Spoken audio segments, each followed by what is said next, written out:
Hello everyone, thank you for tuning in to the Lang Focus channel. My name is Paul. Today we are going to talk about a common question related to language learning. Can adults learn a second language the same way that they learned their native language as a kid?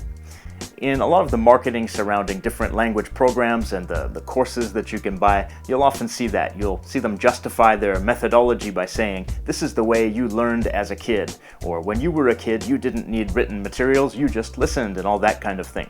So I wanted to talk about that. Is it actually possible, and is it practical to learn that way when you're an adult?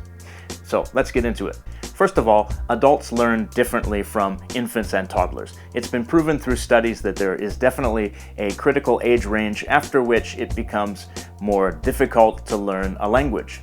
When you are an infant, you are using both hemispheres of your brain for language learning, and that process, that way of learning, usually lasts until you're about 2 years old, and then it starts to change.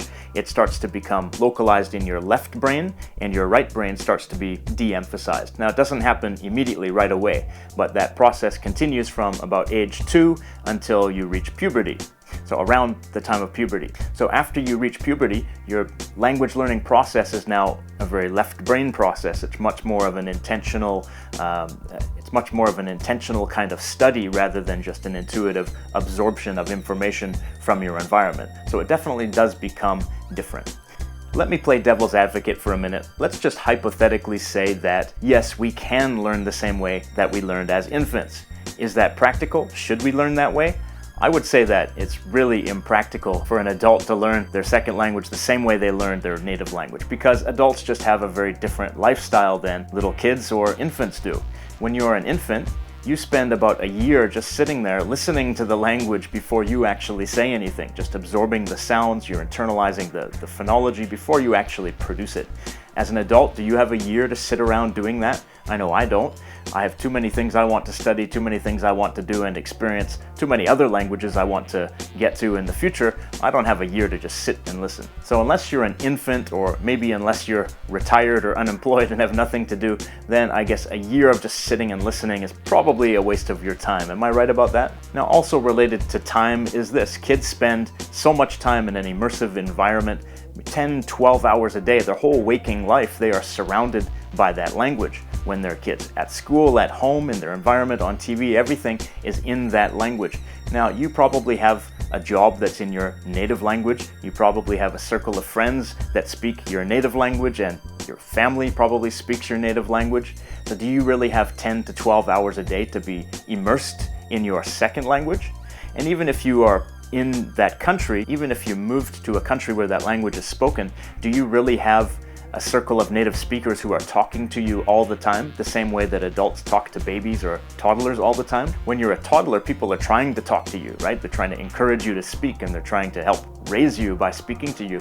But when you're an adult, most people just don't really care that much if you are going to learn their language. They'll support you, but they're not going to sit there intentionally talking to you all the time just to give you an opportunity to practice. So you probably have like 1 hour a day, 2 hours a day, 3 hours a day, whatever it is that you have to focus on that language, but you can't be immersed in it all day, every day, the same way that a child can. So that means that you have to strategize and use that time available to you in the best way that you can. So as adults, we try to look for ways to accelerate our learning. And one of the ways we do that is by cutting out things that we really don't need to learn right now. So tell me this, when you learn a second language as an adult, do you really care how to say ladybug or how to say choo-choo train, or do you care what the sound is that a bunny rabbit makes, like boing, boing, boing, or whatever it is?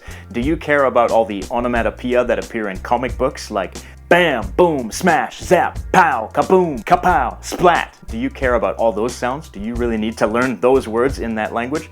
Probably not. When you're an adult, you need to cut out the things that are not necessary and focus on what's most relevant to your adult life. And it's probably not things that are relevant to kids a lot of the time. Now, this is partly a matter of efficient use of time, but it's also a matter of what kind of language is appropriate to use as an adult.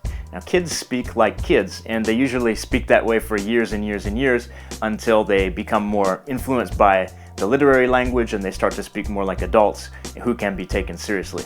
But you as an adult probably want to be taken seriously fairly early on, especially if you're using the language for work or for business. So you don't have 15 years to spend on speaking like a kid before you learn to speak more like an adult, right? Yeah, so like I looked at the earnings report and stuff, and it was really cool and stuff, but my boss was like, it's really dumb. As adults, we're at some disadvantages when it comes to learning a second language, but we also have some advantages. One of them is our ability to analyze what our learning needs are and to focus our attention on meeting those needs. So you can look at your goals for the language, what situations you will use the language in, and then focus on what you need in order to achieve those goals. So that's your advantage. You should use that advantage. You don't have to spend years and years building a base the way kids do in order to achieve your goals. Another thing that makes learning as an adult different is that your self-concept affects the way you learn. When you're a little kid, you are carefree, you don't worry about anything, you don't really have an ego yet, you don't think about your relation to the world and what's allowed and what's not allowed and things you can do, things you can't do. You don't really have that concept yet. You just do whatever the heck you want. And as an adult, you can't be like that. You have all of these layers of self-concept that have developed throughout the years. You've developed an ego, you've developed a sense of your relation to other people and to the world, and you think, I can do these things, I can't do these things. If I do this thing, people will react a certain way. If I do this thing, people will react differently. So that causes a lot of mental blocks towards learning, especially when it comes to languages for some reason. If you think that you're not that smart, or if you think that you're not that socially savvy, so you can't communicate with people, you might self-sabotage when practicing or learning a language, that kind of thing. Or you might self-sabotage because you think that it doesn't match your environment. Like if your friends are all into sports and they're all into music and you're into studying a language, maybe you'll be a nerd or maybe you'll be different than them, that kind of thing. You start to be conscious of that sort of thing as an adult. Whereas little kids aren't conscious of that. They don't give a shit. They just do whatever they want and it's all about them.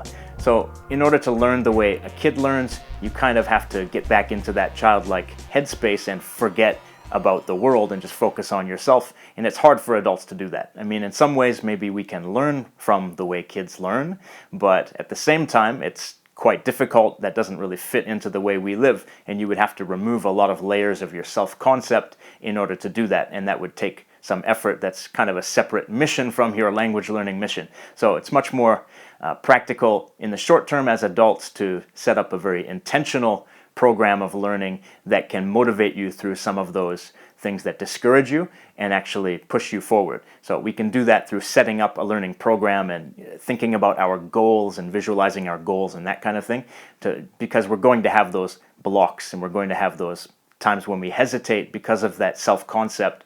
As adults, we can get through that. As kids, you don't need to, so you don't really need those strategies.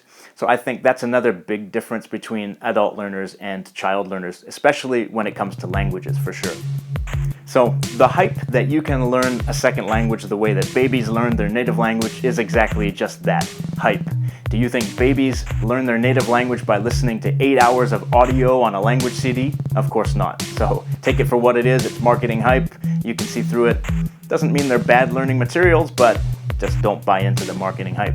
All right, this is Lang Focus. I'm Paul. Thank you for watching. Have a good day. Bye. Now, this goes back to my first time visiting Egypt in 1997. I was in a backpacker resort called Dahab, and I met a number of Bedouin girls who were there just selling bracelets. They were selling little trinket souvenirs to tourists like me. Inner dialogue inside our head. It's kind of a voice that's constantly narrating our lives and commenting on what's happening around us.